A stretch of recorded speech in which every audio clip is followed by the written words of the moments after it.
because obviously, you know, I do research and I didn't want to go through what I went through at the MTC school anymore. So I was looking at YouTube videos, and at the time, for some reason, the only videos that kept coming up was the Sean Parks and Tune Goodwin.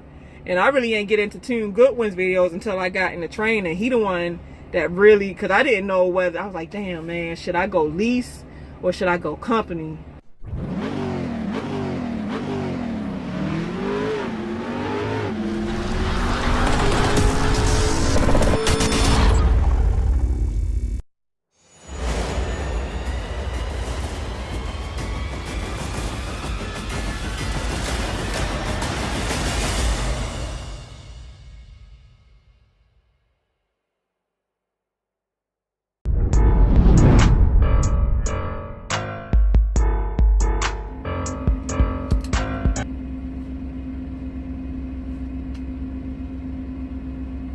Oh,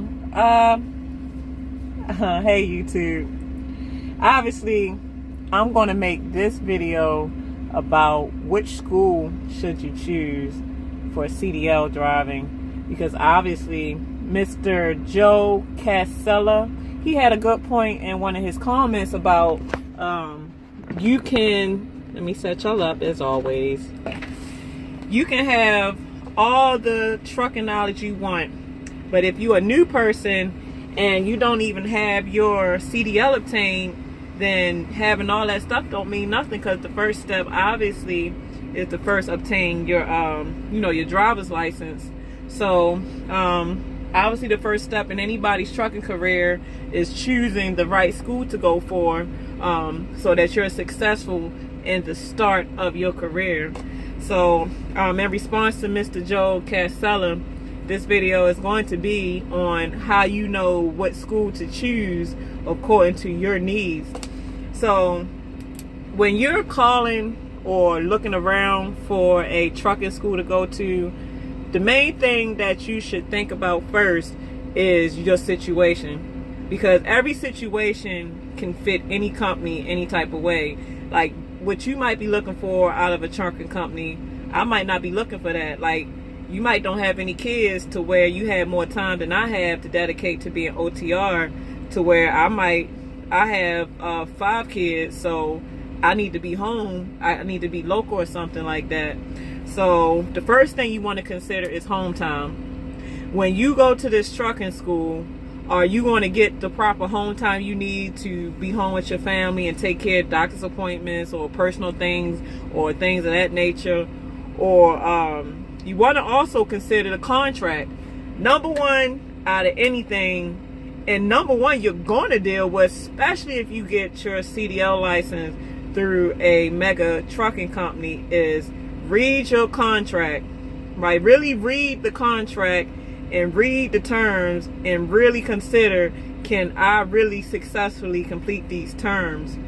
And most of the terms is going to be where you have to dedicate your full time, and most likely as a OTR driver, for 12 months consecutive. Like you have to be with a company for 12 months in order for them to say, okay, well, you're released from your contract is fulfilled, so you pretty much, your school is paid for now.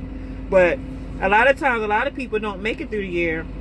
Like I'm not too sure of, I think my class, I work for Prime, and my class was like maybe 80 something people that came in, and out of the 80 something people, I believe that it's me, 1, 2, out of all those 80 something people, I believe it's probably about 5, maybe a little more left. Like people drop off within that year, and for whatever reasons, like one girl that was, I actually roomed with her in a hotel, and I think she had to go home and be with her girlfriend because her girlfriend was sick. And that was only like a month out of school. So she was going into depressed mode, because obviously if you're only 1 month out of school, it's hard, not to say that it's impossible, but it is super hard to find a job that's going to give you a chance, and all you got is just a month of experience. Most of these jobs that you go for, and these are hard to find, like 3 to 6 months, they're hard to find, but they're out there. You can get a job 3 to 6 months out of truck driving school. But the norm is like you have to have a year or plus to get like to easily just come out here with just a year plus experience to get a job locally or anything else.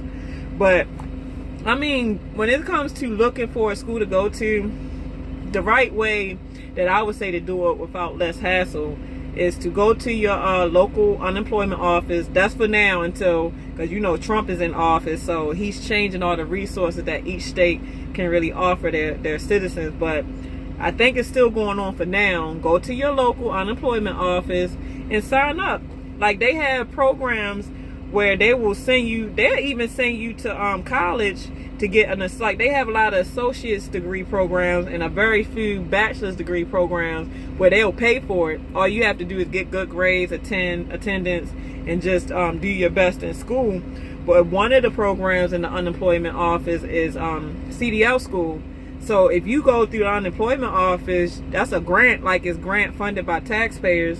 So you won't owe them nothing, long as you successfully complete the school and do all the requirements that's required to be successful with the unemployment school. But in my opinion, that is the way to go before you go and try to go with these mega companies. Because if you go with these mega companies, there's really no way around looking like what you're looking for, because all of them is out just to put a driver in the seat.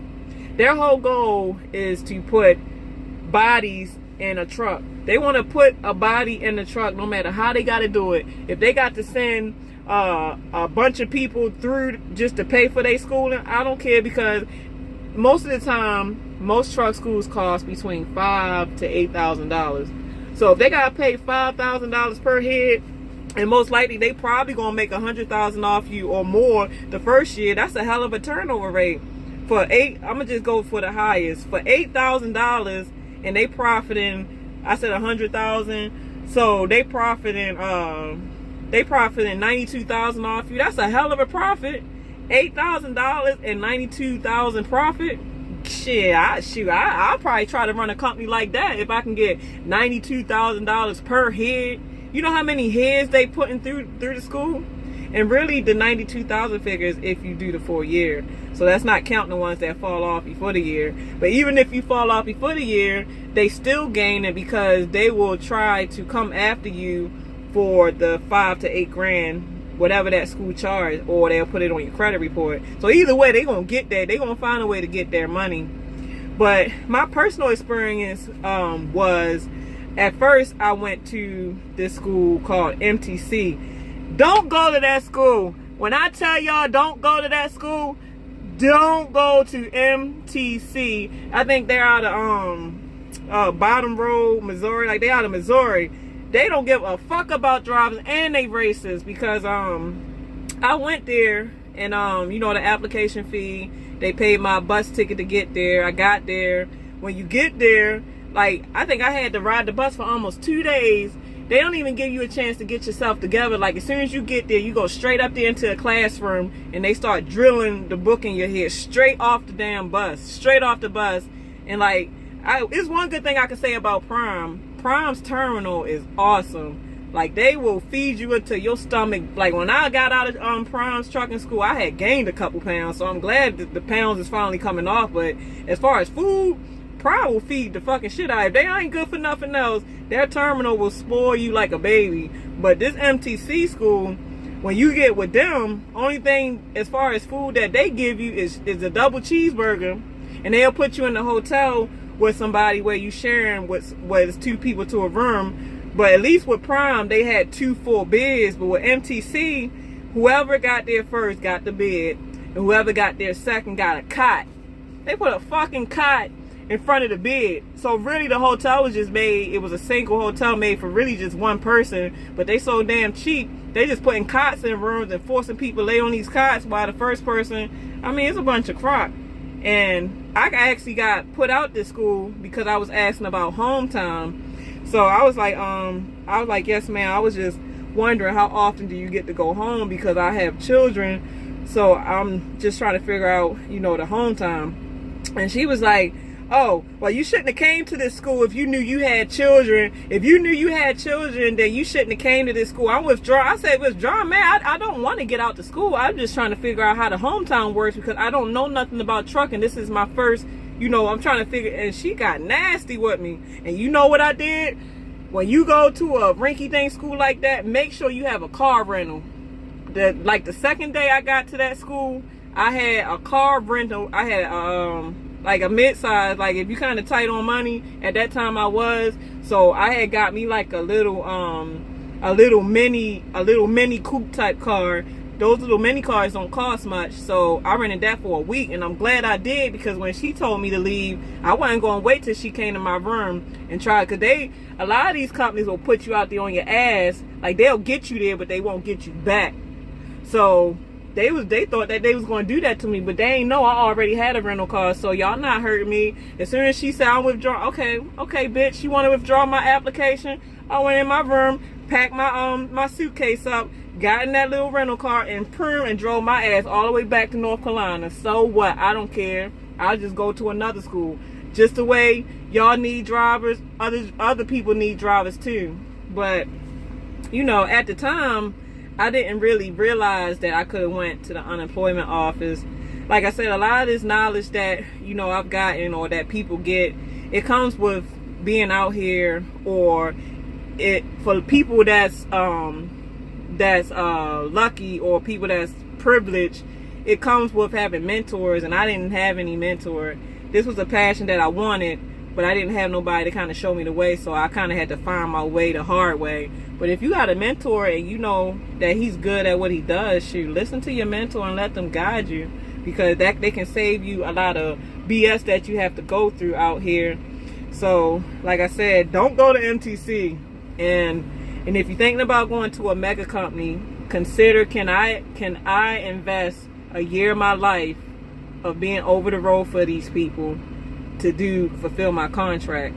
And can I put up with the bullshit that's going to come with working for these companies? Because like I said, their main goal is to have a body in that seat.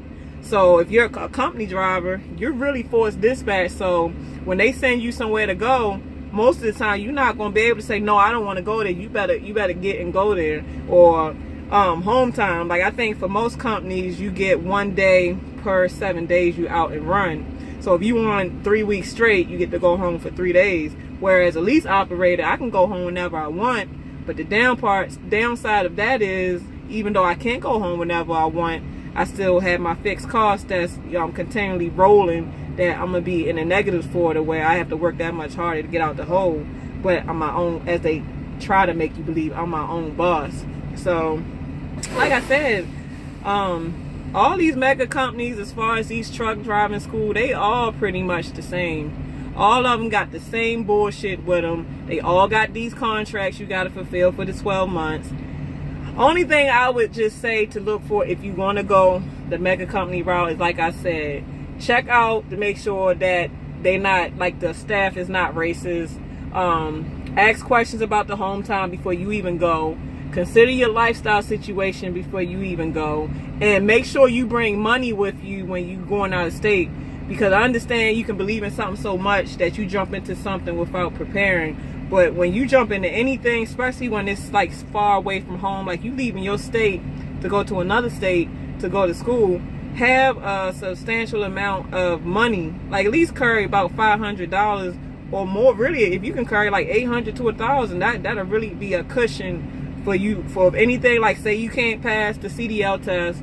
But that's another thing too. You can get to these schools, and if you for some reason just can't get it, and you can't seem to pass your the driving test, or you can't pass the written test, they'll work with you for maybe a week or so. But their turnover rate is to try to get people in and out within that first week. If you can't get it within that first week, you got to go. They'll get you there, but they're not going to get you back home. That's your responsibility for the most part. Every now and then, they might, certain situations where some people get home from the mega company, but for the most part, you got to get yourself home.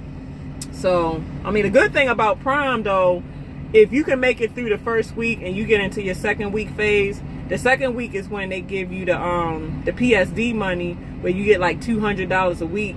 And they say that it's only supposed to be for food, but a lot of people, they still send money home to pay bills, or just, like, you can actually withdraw that money off the card and it's cash money.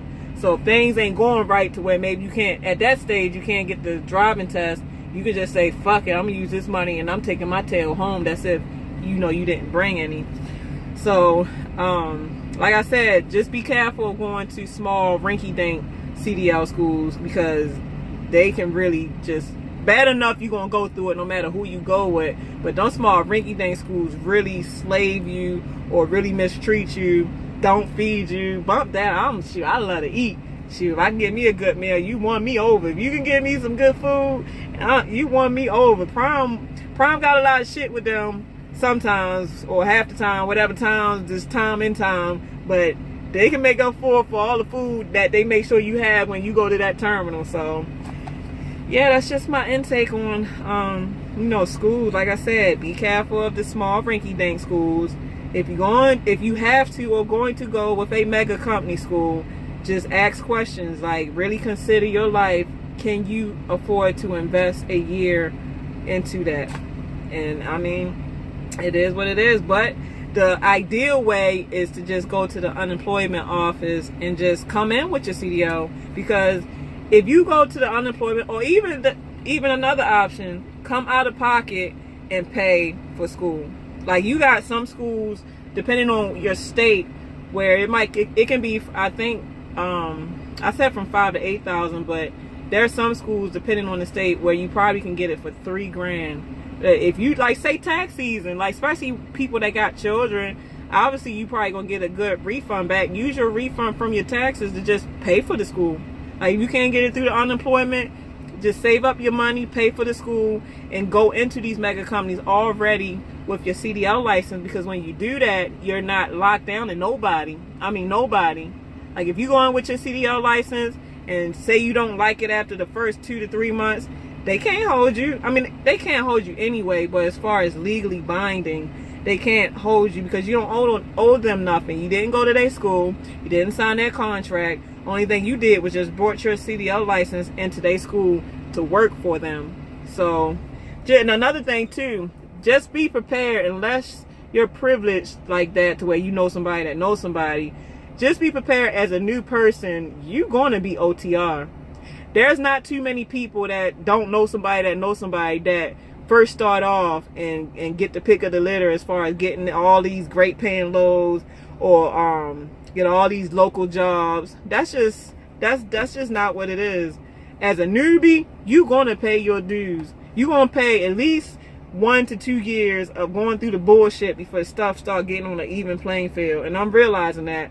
So I'm gradually getting to where my playing field, it was all the way down here, and now it's starting to rise to where it's somewhat starting to go an even playing field. So, I mean, this topic can truly go on, and there really are a lot of perspectives on this topic, but I'm just giving my perspective, and obviously everybody loves to comment.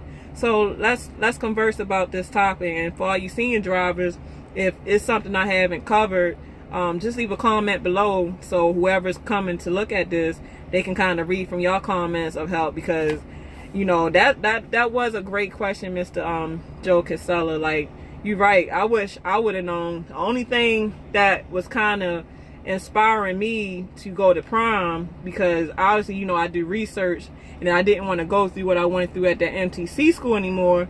So I was looking at YouTube videos, and at the time, for some reason, the only videos that kept coming up was the Sean Parks and Tune Goodwin. And I really ain't get into Tune Goodwin's videos until I got in the training. He the one that really, because I didn't know whether, I was like, damn, man, should I go lease or should I go company? Like, you go lease, you take a chance because you're responsible for everything that goes on with the truck. Like you so responsible financially for everything. But I mean, I'm used to responsibility, so that's no scare for me. But Mr. Tune Goodwin, he showed you how to, maintain your truck. He showed you how to be financially responsible. Like, I really like he's a cool dude. And at the time, when I came in here, LaShawn Parks was still at Prime. And the way he was making his video, he was making Prime look like a steak dinner plate. I'm like, oh, shoot. I'm about, shit. He making this shit look all right. I want to go to Prime. Mr. LaShawn, I want to go to Prime looking at your videos, making them videos look all nice, sweet. I said, shoot, he sold me. I'm not going to sit here lie. Like, I tried, and I looked at his videos because before I came to Prime, I had a good job. Like, I was a dispatcher working at BMW, and I was making pretty good money, so I didn't need to come into this. I came into this because this was my passion. I've been wanting to do this since I was like 22 years old. Now, you know, I had little babies at the time, but now that my kids are getting of age, I'm able to have a little freedom to where I'm able to chase my passion a lot more. But yeah, shoot, my thing is, if I start something, I can't lay it down until I finish it. So if I start something and for whatever reason I couldn't finish it, in my head, well, this year's past, I'm like, what the fuck, man? I got to get back to this. So the trucking, it kept calling me. I got put out the NTC school, and I was like, man, yo, I'm not gonna let them, you know, mess around and mess up my dream. Somebody gonna give me a chance. And I just kept looking at the videos, and at that time, his videos was the main ones that kept popping up, and it was about Prime. So I was like, shit, man, he's making it. I want that steak dinner. I want that steak dinner on my plate. So he sold me, and I'm sure he probably sold a lot of people with them videos. He ain't even with Prime anymore, but I'm sure he done got Prime a lot of drivers just from his YouTube videos he was making. So that's just my intake, guys. If you can come up with more ideas on videos that you would like for me to make, by all means put it in the comment bar below. And please subscribe. If you like, you know, push the like button, give me a couple likes, because we family, you know. Like, I forgot your name, but one guy said, I said something about we need to stick together and love each other, and that should be a slogan. You darn Skippy. That's what it should be. Why can't we have a heart? Like, it's easy to hate on something or be mean, but take the challenge of loving somebody. Love your fellow brother, love your fellow sister. Let's make this a love, fun community, to where we just enjoying each other, you know, just enjoying each other. So like I said, let's do these challenges. If y'all want me to talk on a topic, like I said, give me ideas, and I'm very open-minded to talk about things that need to be touched on. So everyone's time is of the essence. Let's make better time of it. I'm always sitting here waiting to be freaking unloaded. So yeah, like I said, take your time. Don't just jump into a contract. Because you jump into a contract, you jeopardize your credit, you jeopardize just a lifetime full of bullshit. And I'm coming up on my year, and through this year, like, I'm gonna do a video when my year mark come about the things I've been through the course of this year. So, all right, guys, I'll be getting back with y'all. Drug dealing and killing is going on in my town. It don't take a killer to kill or a driller to drill. See, just being yourself is the definition of real.